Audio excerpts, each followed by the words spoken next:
যে করে পরেরা সে খায় বনের ঘাস, বাংলায় এরকম একটা প্রবাদ আছে। আমি দেখি কিছু মানুষ নিজেদের পরিশ্রম ছেড়ে সবসময় শুধু অন্যের উপর ভরসা করে বসে থাকে, কিভাবে অন্যেরটা কেড়ে নিতে হয় সারাদিন তাদের মাথায় ঠিক এটাই ঘোরে।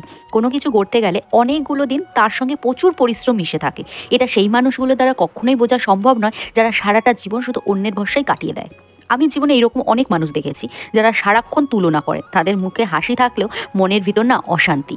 আর সেখান থেকে আমি শুনি এত কাজ করলে কে খাবে। মানে আমাদের বিয়ে যেহেতু অনেকগুলো বছর হয়ে গেছে, এখনো বাচ্চা হয়নি, তাই তাদের মনে হয় বাড়ি ঘর জিনিসপত্র কেনা এইসব না করে আমরা যেন আমাদের বুড়ো বয়সে দেখার জন্য টাকা পয়সা গুছিয়ে রাখি, যাতে কেউ আমাদের দেখে। বেশিরভাগ ক্ষেত্রেই তারা আমার পরিচিত। আসল ব্যাপারটা কি বলতো, প্রথমে অনেক খারাপ লাগতো, কিন্তু এখন মনে হয় কি জানো, যখন কোনো মানুষ তোমার ওপর দিয়ে নিজের আখের গোছাতে পারে না, ঠিক তখনই কথার হাগাতে তোমাকে ভেঙে ফেলার চেষ্টা করে। ও হ্যাঁ, আমার লাইফের খারাপ দিকগুলো নিয়ে আমি কখনো ভেঙে না পড়ে এবং তাদের সিম্প্যাথি না করিয়ে দিব্যি চলে যাচ্ছি, এটাও বা তাদের পছন্দ না। সত্যি বলতে আমার বরের তখন বয়স 20 বছর, আমরা বিয়ের সিদ্ধান্ত নিই। পায়ের তলার মাটি শক্ত ছিল না একদমই। আর স্বামীর টাকা কম থাকলে বউদের অনেক কিছু অ্যাডজাস্ট করে চলতে হয়, এই সত্যিটা বাইরে থেকে আবার দেখা যায় না।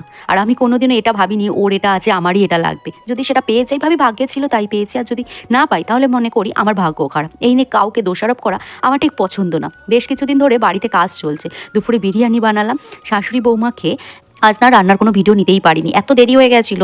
এখন বরকেও দিয়ে দিলাম, বিকেলে ভাইয়া তিথি এসেছে বিয়ে বাড়ি যাবে বলে, এদিকে দেবারতীও চলে এসেছে। আর জানো তো আমার বিয়ের সময় না দেবারতী বিয়ে আর রিসেপশন দুটোই সাজিয়েছিল। এদিকে রাতেরও রান্না আছে, তিথির সাজও মোটামুটি হয়ে এসছে। চলো টাটা, দেখা হবে তোমাদের সাথে খুব তাড়াতাড়ি নেক্সট ভিডিওতে।